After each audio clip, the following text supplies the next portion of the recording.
Again, I think we will see a massive change-up in draft here. I do not think they will give the Senna over a second time. But so far, the focus is still on those 11-0s. The 11-0 Maokai, the 11-0 Orianna here. Taking off, and draft looking pretty similar. We'll see if T1 this time wants to play the Senna themselves. Yeah. Or ban it here in this third slot. And this was all peanut bans. Last time around, it was Maokai, Vi, and Poppy. This time, it's Maokai, Vi, and Jinx as, yeah, T1 have decided they're going to first pick Senna this time around. The Tahm Kench still going to be the ban away. And so what is the pick alongside Nautilus that Harmalife Esports are going to go for after this Senna is locked in? It was very obvious that that was what was going to happen.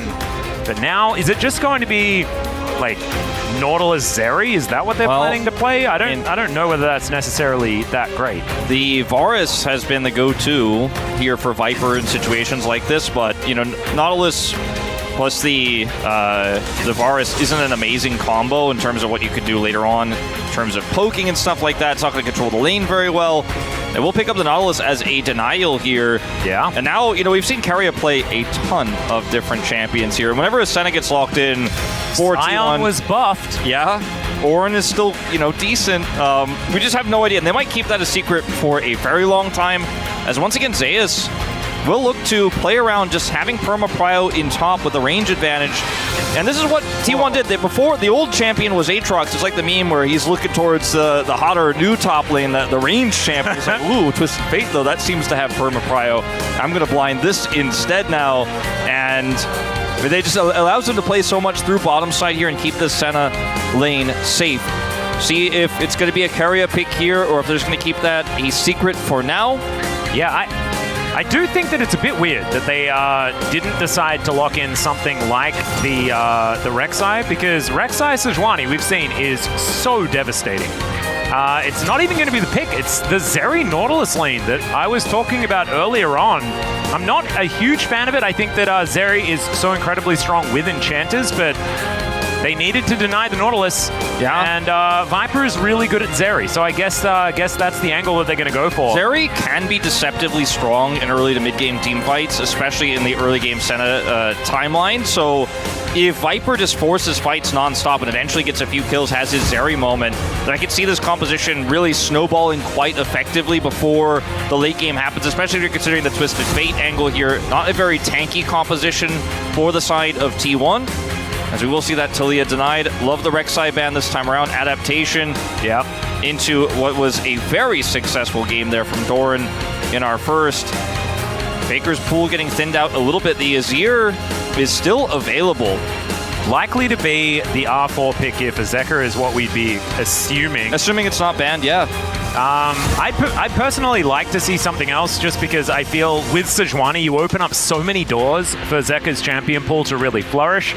But we'll just have to see what Harmalife Esports are going to go for there, because they didn't ban away the Azir themselves. They took away the Ornn, of course, one of Keria's favorites, alongside the Senna. I think that Sion is probably the one that is likely to come through in its place. You have, you know, the Yone pick here for Zeka, potentially. You know, they have the Jack. Okay, that's taken away now. You have the Jack's angle as well that Doran couldn't end up playing since T1 didn't pick it away. And, I mean, I feel like if you lock Azir here, it doesn't feel amazing with the Sejuani, but it does still feel pretty powerful for those early to mid-game team fights, and then you can still pick something for Doran in the top lane that pairs with this, like the Jax, as there's no way for T1 to pick that away anymore. They already locked in the Twisted Fate. They already have the Lee Sin picked up, so there's a lot of different picks that Doran could play with this pick. As Faker is just once again going to go back to... Well, I was going to say Corki, but he's going all in on scaling. I feel like this is a huge mistake to play the Kassadin here into this comp. So strong in the mid-game. Much rather see a Corki or an Aurelion Sol if you just want to slam down a late-game scaling pick. I like this pick a lot more. That is Graves being hovered right now for Keria. Probably not going to be what is locked in. K'Sante Senna. That is an option. The Sion is obviously what we were expecting. But K'Sante would be an interesting one. Still, Sion going to come through, of course, is just a brick wall on that bottom side. Farms incredibly effectively as well in 1v2. That is likely where he is going to be. Can also just, you know, end up doing some cool interactions with the Senna route. Where you just punt a minion at the Zeri, lock her down.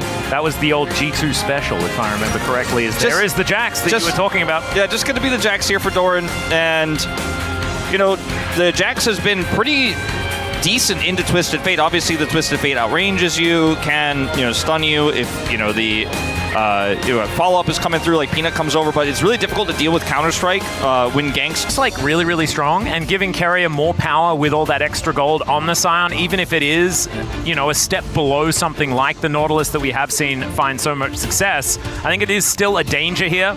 Alma Life Esports have put themselves together a decent comp, but I'm looking at that top side, see whether that Jax can actually find some value against the Twisted Fate. Let's dive onto the Rift for Game 2.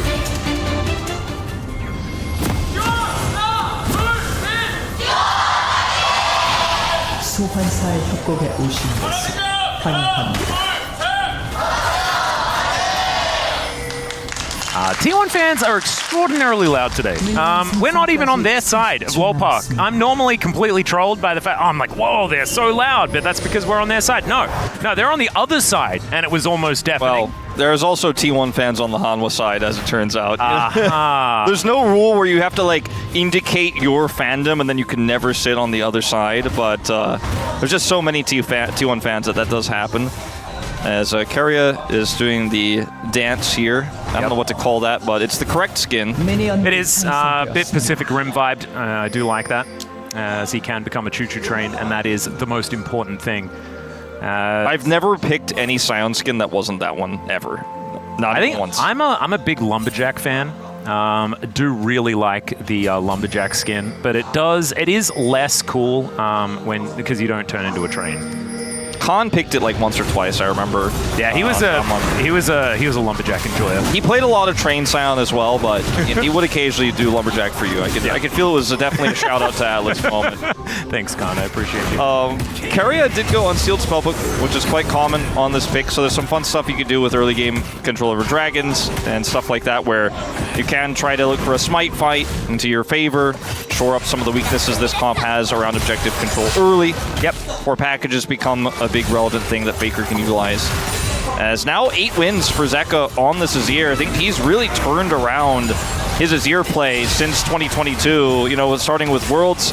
As Yaguma, all time, has never lost a game of Senna, including internationals. He's doing pretty well, as Carrier is taking a fair bit of damage. Not going to find too much there with the Q as the response, but of course not the end of the world. We've seen a lot of Senna lanes get kind of abused in the early stages, and you just press Q a few times and everything is kind of alright. I mean, T1 was kind of considered the Senna team. Like, they played Senna Wukong at MSI. Yeah. They just do whatever they want with it, but this is definitely going to be a comp that can run into issues here. As once again, Owner's going to put the pressure onto Peanut here on red buff. Yeah, he is going to interrupt the resonating strike quite nicely there as Peanut, but still going to lose out on this trade pretty hectically. And the red buff going to lose interest. You can see Owner now moving on over, and Peanut will be able to sweep out the fact that the Lee Sin is still in the area, but I don't think Peanut's going to be able to do too much about it. Might need to just move over to the other side as Zeka down to 200 health here in the mid lane as well. Not going to be a whole lot of help with this battle in the jungle occurring. Yeah, Delight roaming. Okay, Hook gonna miss onto Faker here, as Delight is just going to protect his Azir.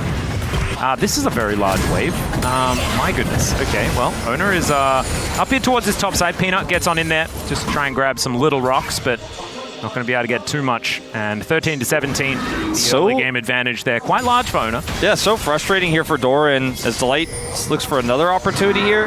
Yeah, another hook is going to go wide.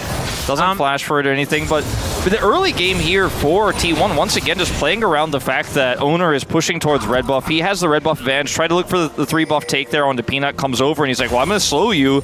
You can't actually win this fight. And even though it's an Azir versus Corki, the prio was Faker's, and Doran is obviously, you know, getting pushed in on the top lane by this Twisted Fate that T1 know exactly how much pressure they can put on with Owner. And both of his early games here, game 1 to 2, has been really fantastic, giving T1 a lot of agency. And you can see already in the gold graph here a significant advantage from his pressure alone with these winning lanes.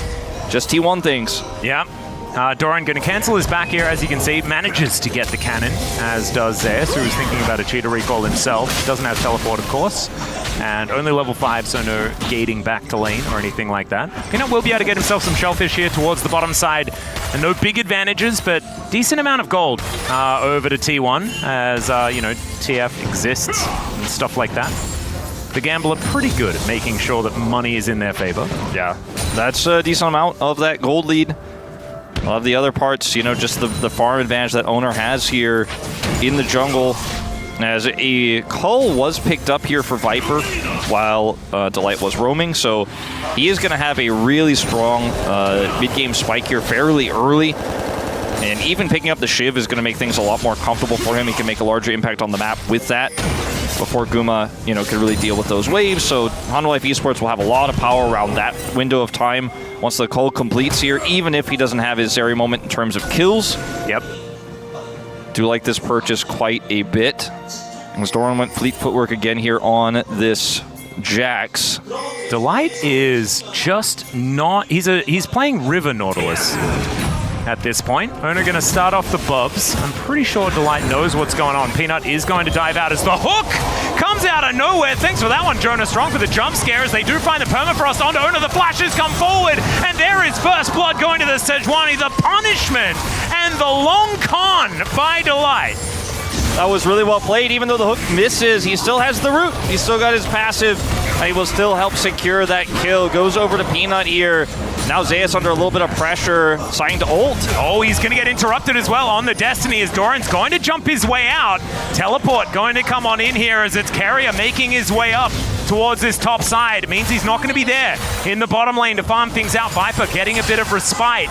And I actually really like that Hanwha Life are doing this, right? Because Zeri is notably a very good farmer underneath turret, right? Especially when you consider that it's just a Scion that's pushing in. There's not really a strong engage. There's no way, there's a way to push the wave to the turret, but there's no way to then punish Zeri as she sits on the turret. So they're kind of flipping the narrative here in terms of the, you know, big roaming support often being the Senna, so to speak, because she's not farming, trying to get value around the map. It's actually, in this case, the Nautilus on the farming Zeri side that's actually making those big plays proactively here. As Delight purchases a control ward, allows himself to stay hidden here. He knows it guaranteed. Goes over to this brush here, and even though Delight's hook misses, they end up following up, obviously, and Delight can end up getting the root here. Good flash there from Owner. The timing, fantastic. Will force out a follow-up flash there from Delight.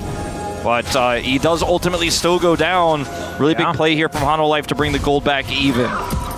Still, no big advantages. Of course, Twisted Fate just making it really hard to find a gold lead.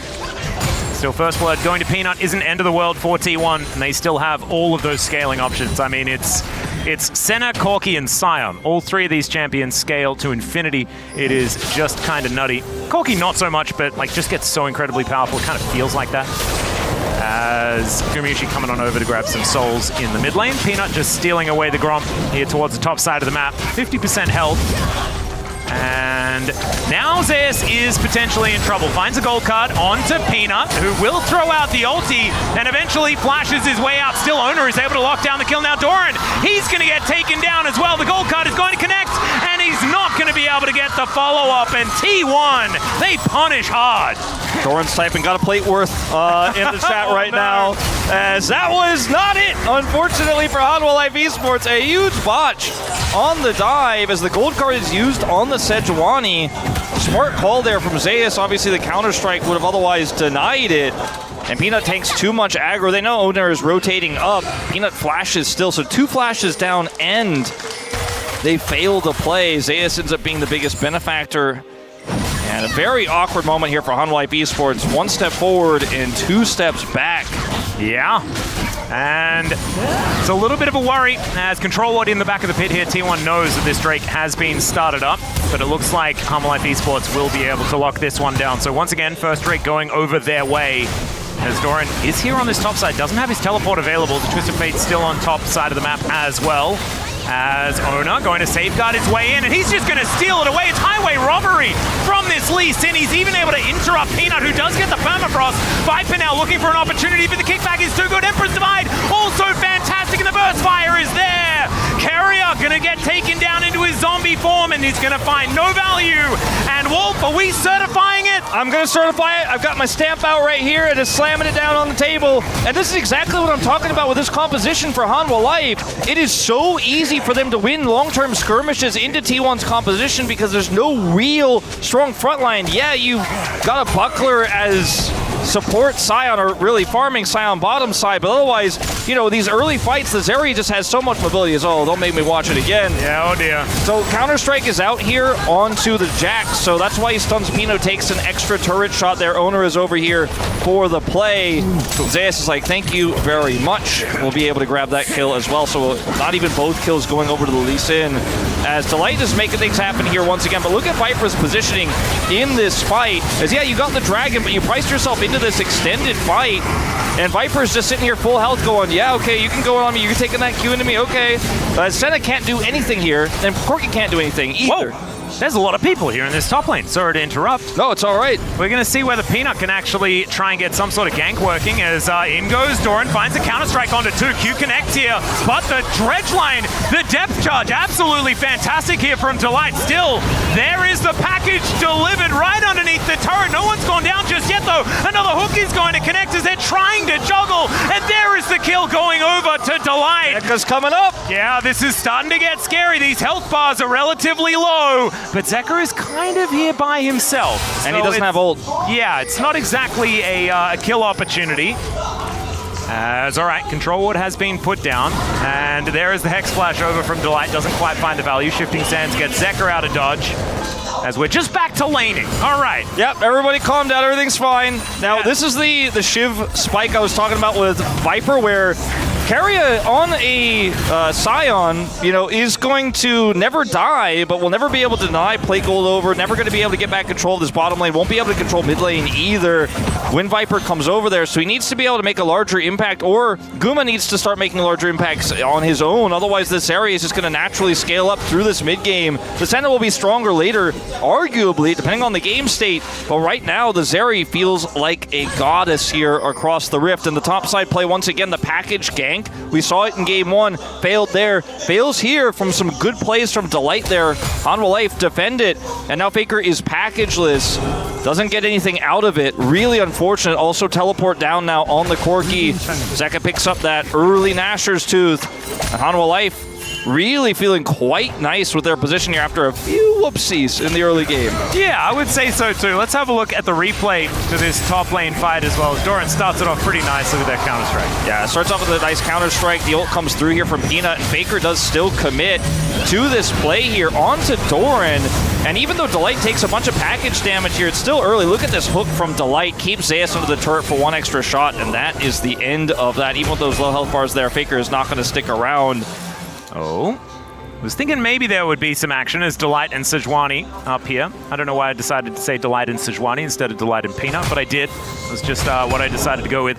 As we do have some bubs going down. And should be able to stick around for a few of them. Void Mites might be available here for T1 in a few moments, but I don't think they're going to try and go for the final one. So Hanwha Life Esports should be able to get that if they would like it. Peanut is back in base though, so they'll just leave that one in the pit for the next couple of moments. And it should be only 3 going over to T1. Yeah, this is going to be Viper just coming in here looking for the all-in. He's just going to ult, and he's going to make sure that Keria turns into a train, and he is going to get out of there. I feel like that's pretty worth, because without the ultimate from Keria in this next Drake fight, you know, it's going to be a little bit more awkward for them to fight this one out. As Faker used the package topside there, we'll see what he can purchase on his way back. Didn't end up buying the Hexstreaker this time around, so slowing his build down significantly this time around in this second game. Just finishes Muramana. Frozen Heart is done for Keria as well, as this fight is really huge for T1 if they could somehow miraculously win it. I just don't know if they even want to opt in. I mean, there's just so many great ways to shut down this early Senna right now on Hanwha Life's side, and I think opting into this and losing another fight into this Zeri is just opting into losing this second game. Yeah, Owner is on vision, remember, as Zeker is just going to deliver him to the rest of Hanwha Life, and Viper is now on a killing spree. It's a disaster for T1. Yeah, that's a third kill for the Zeri, and that means no Dragon contest here whatsoever.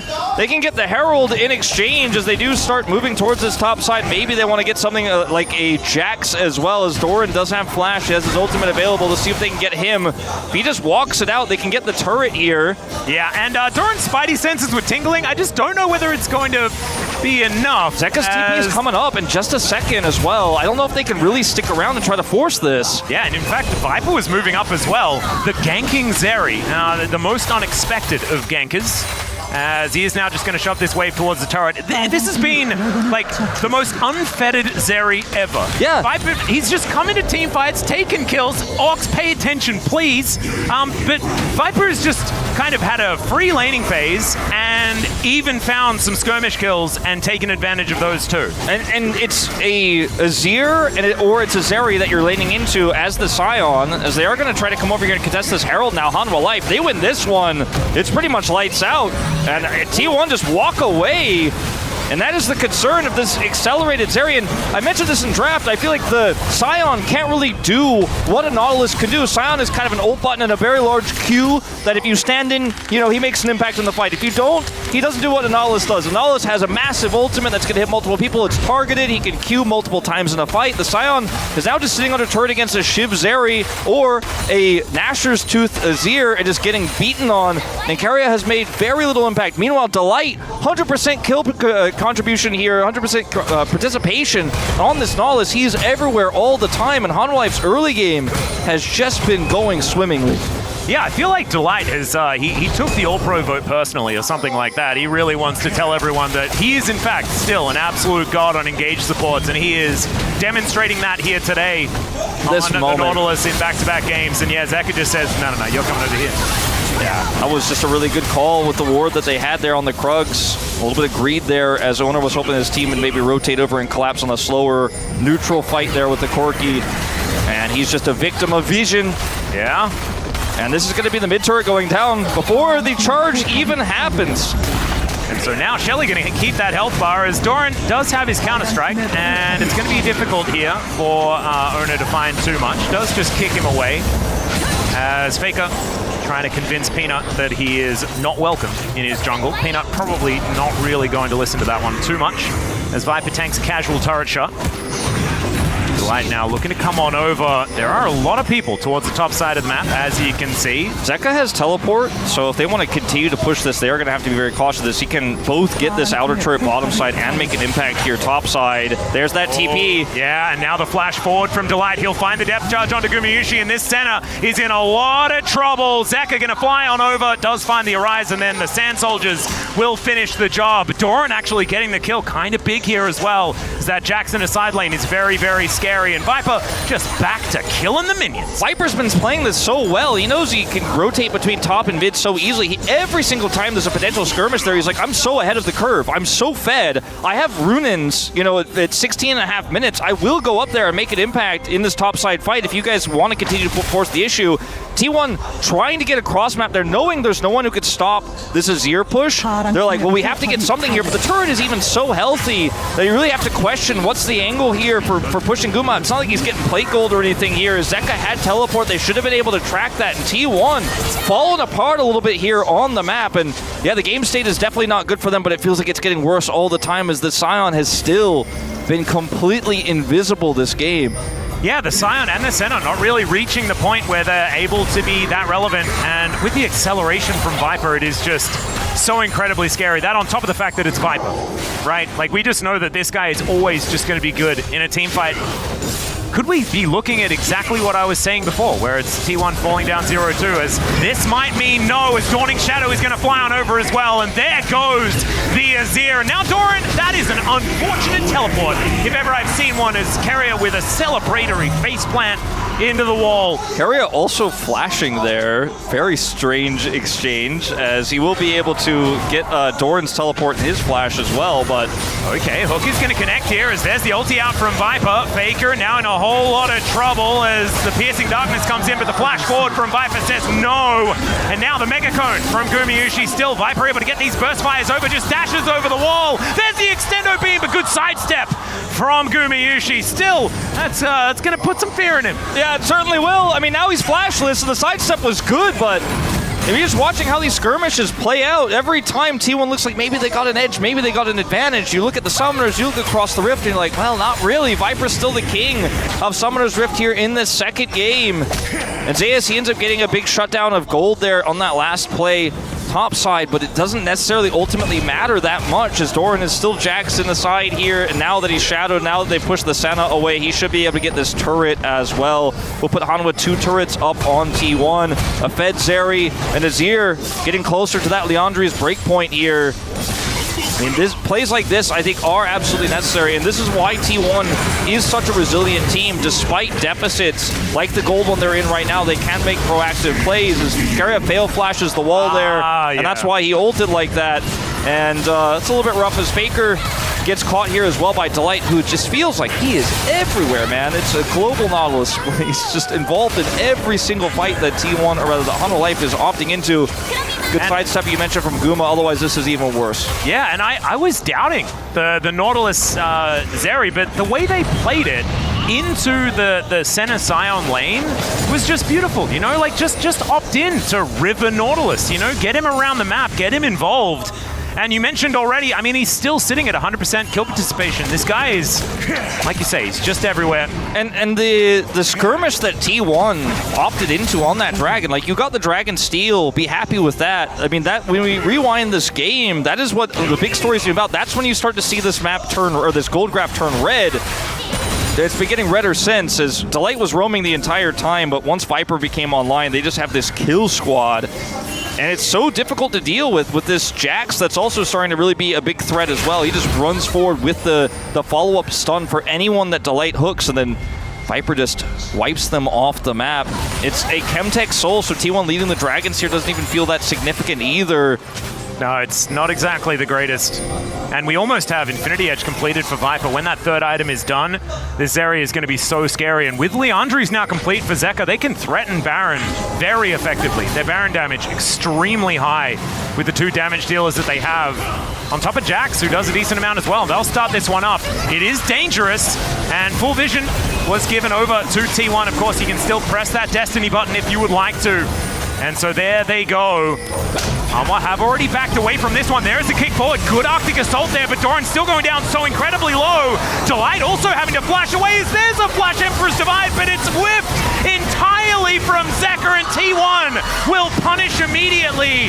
Now Viper still trying to get damage down, able to buffer that gold card nicely, but now with a man advantage, T1, they might just move over to the Baron themselves. Oh man, Zeka's going to be feeling that one tomorrow. He better stay off the internet for a little while, as that was such a cool idea. But the rest of his team was clearly backing out. He goes for it anyways. Now, Hanwha Life, they're not just going to go quietly to that good night. They've got a Fed Zeri. Oh, yeah. They're going to contest.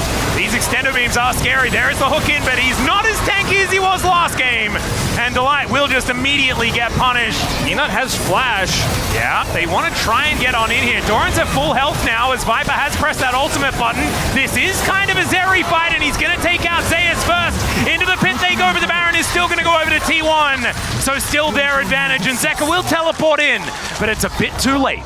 Yeah, I'm not super happy with the handling there from Hanwha of this scenario, because they basically just opted into losing Peanut there. He didn't even commit to flash in. They didn't have enough control to actually look for the contest there. And yes, it's a Fed Zeri, but you just don't have vision. You don't have any way of getting into the pit and consistently doing that damage. You don't have any lockdown for anybody, so poor Zeka. As Owner's up here in the front line, Senna ultimate is pretty high value. The kick actually buys enough time for them to retreat away, and then it's a really good flash there from Owner, and Zeka just completely whiffs and just throws himself into the bin. And then as T1 start to do the Baron, like, the angle here is not great. If Peanut was actually in the pit or had flashed in earlier, maybe he ends up getting the steal and gives his life for it, but it's like he's deciding whether he wants to actually commit to living or whether he wants to commit to the Baron, and he will not flash to the pit, nor will he live.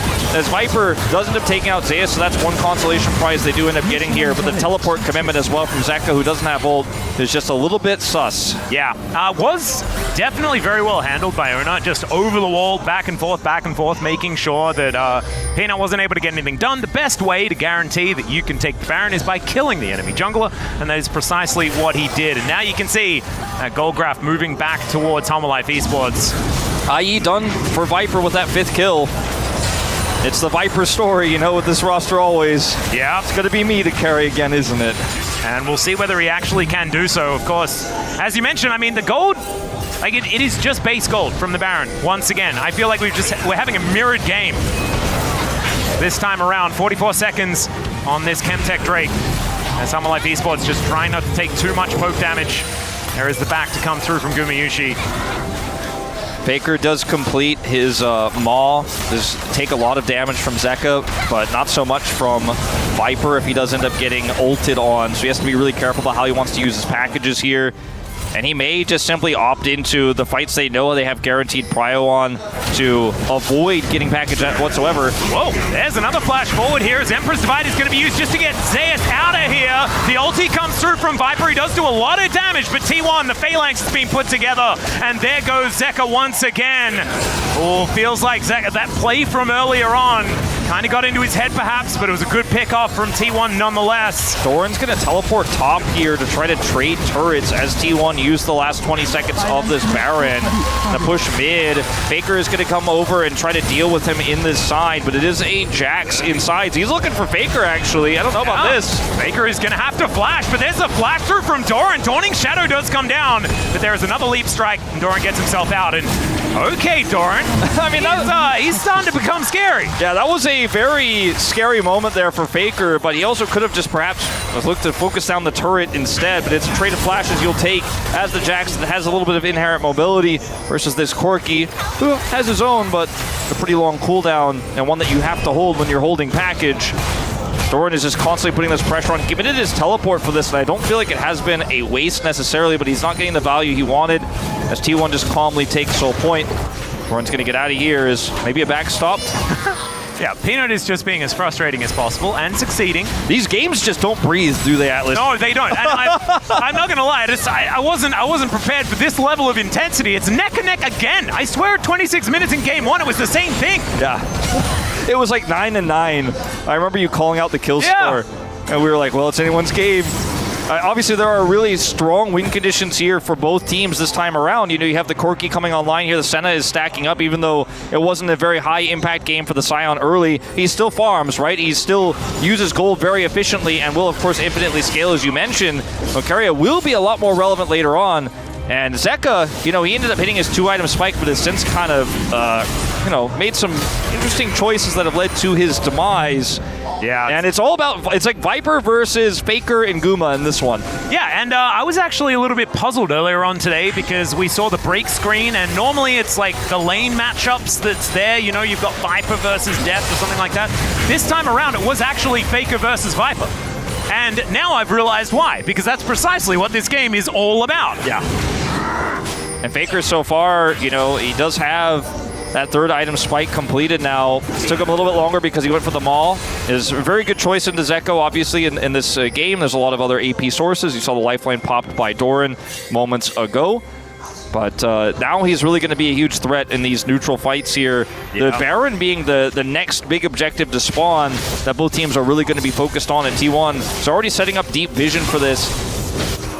You can see Zeka, yeah, just on that bottom side of the map, does have teleport at the ready. Doran doesn't have his. That's why Zeka is spending time in the bottom lane. A little bit of a gank attempt there from T1.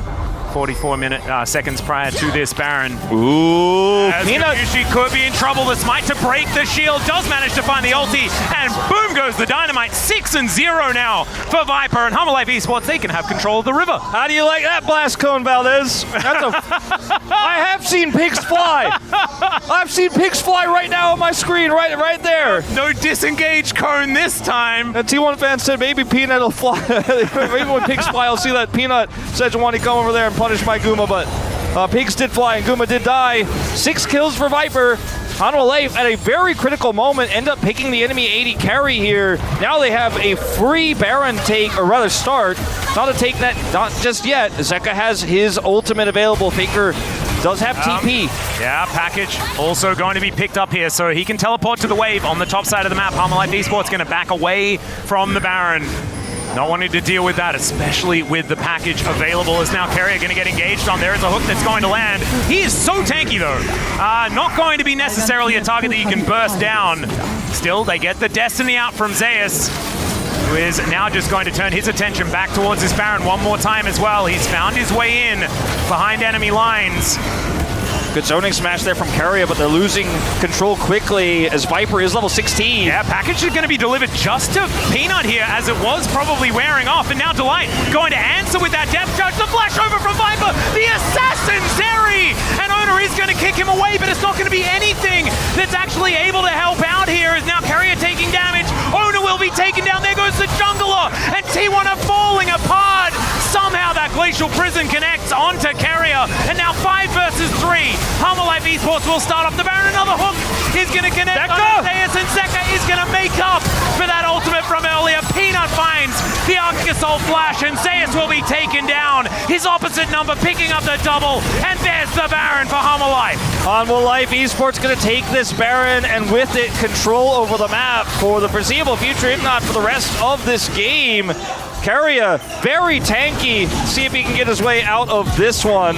Yeah, some Portal combat here on the top side of the map. Doran is going to break that vow, and Carrier's running the wrong direction. He is likely going to die here. His ult is coming up. Will almost be the ace, but it's not actually going to be the way. As now we're going to check this one out one more time.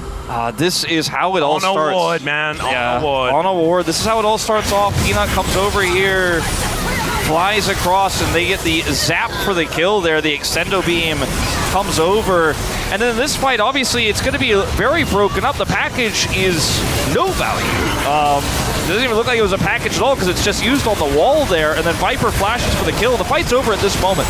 Like, there is nothing else you can do as T1, as Guma is trying to kite back into the front line, but Owner is isolated. And Guma is eventually going to get caught by Zeka, as he does come in for this follow-up. As look at this, we'll watch it forward. I turn on the Baron. Guma's like, well, I have to do damage. And even with the long range he has, he's in range of an Emperor's Divide. And Zeus with some fancy footwork, but that was just clean play from Viper once again. He's taken this gold and being so efficient with it, so massive. 8-0-3, he's got his Scimitar done. I don't know if this Zeri dies ever. Yeah, he is an absolute monster. He definitely hasn't died so far this game, as there is a knock-up on a Peanut, and Peanut does not care about it whatsoever. 6,000 gold the lead for Life Esports. They denied the soul. But that is not all that relevant because it's Chemtech hook just barely going to whiff there from Delight. As you can see, Zeus just trying to push out these waves so that Life cannot get more than just this bottom inhibitor. But the damage has already been done. The map completely belonging to Life at this stage of the game. And it looks like they're moving to match point. That is absolutely insane. Yeah, and I mean, T1, the drafts haven't been bad by any means, but game one, they had a problem with the Senna. They gave it over with Nautilus, which we've seen has such an incredible long win streak. I think it's 11 now. And then you move into the second game, and you get the Nautilus, but you get the Scion with it, a muted lane there, and it's Peanut who makes big plays early. It's Delight roaming all over the map, and Life just seem to be the stronger team so far here. Yeah, they just seem to have a lot of the answers as well in the draft. You saw that they did not hesitate. As soon as that center was locked in, they're like, all right, we've got Nautilus, we've got Sejuani, we're going to play around that one. Then Viper Zeri comes in, and we're like, oh, question marks, Nautilus Zeri, is that going to work? But the gameplay around it was absolutely fantastic. You can see here by the damage dealt that playing around Viper is their bread and butter. They're going to look for the engage onto Carrier. He's very tanky, but his turret is now missing. He's now going to look for a desperation engage, and it should not work out here as he's going to be going down into zombie form. Surely he is. Never mind, he's not. He's just incredibly tanky. The hook, the kick, it's going to work out here, but the disengage has to come through, and Life Esports, yeah, I mean, they managed to avoid dying to them, but look, they didn't do any damage. Yeah, it's funny to watch the look on Peanut's face as well, as everything is used by Guma and Owner to keep Carrier alive, but it's just a Scion. You know, it's not like it's a pick that's going to be the one that turns the fight around because it lived and it's going to go back to Fountain and teleport on a flank. I mean, he did have TP, but he already used his ult to get away. It's not like Carrier could have been like, aha, now, checkmate. I teleport behind you and we actually re-engage. Not going to happen this time around as Peanut and Life continue to get a lot of deep vision here as best as they can to continue the siege. Yeah, once again, Carrier able to get vision down this time, but Peanut's there to immediately eradicate the rift of it. It's really hard here for, you know, T1 to come back in this game, but it's also hard for Hanwha to win it before the next Baron. You know, I think the next Baron is going to be where they try to close this one out. Yeah, they don't have a lot of range. They don't have a lot of range. Right. And they don't have, you know, an insane pushing composition either, even with this Azir and Sundis turrets, you know, in terms of just engaging and finding picks and then turning the game on its head, or rather finishing the game right in that moment. it's very difficult to do unless T1 makes a mistake. So they're just putting up deep vision. All they want to do is control this Baron. They don't even need the Chemtex Dragon to come over. It's not even soul for them. And if T1 gets the soul, I don't think they care as much. They probably will contest that vision. But the Baron is really where they end the game, so that's what their main focus is going to be. Yeah, 6 items now for Viper. He has Flame Horizon everyone on the map. It is absolutely ridiculous. Depth Charge is going to come on through, but there is that Disengage Cone. Validation for Valdez. And that is going to deny any sort of pick here for Hammerlife Esports. Definitely great news for T1, though. If they had lost their jungler there, could have been dangerous, although I think he probably would have been back up and available for these objectives to come up.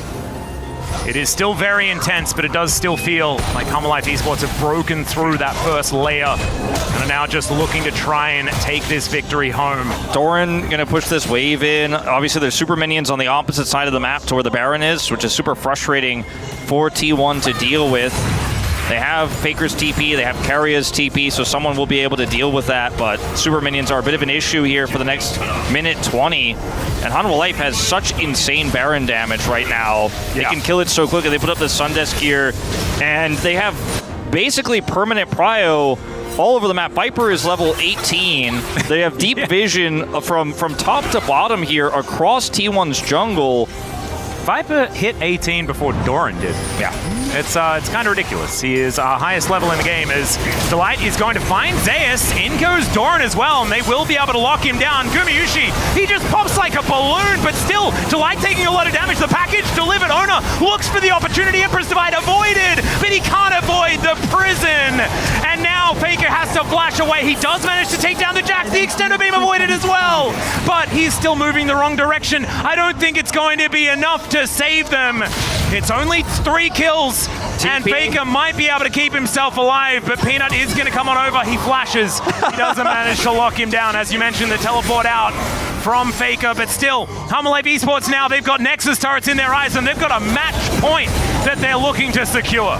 They could just go back and take Baron here. Very funny series of events. You know, the fact that they try to flash on Faker to stop his TP, the fact that he gets out, means that T1 actually have these respawns coming through here, and there's no end from Hanwha Life Esports, nor do they get the Baron.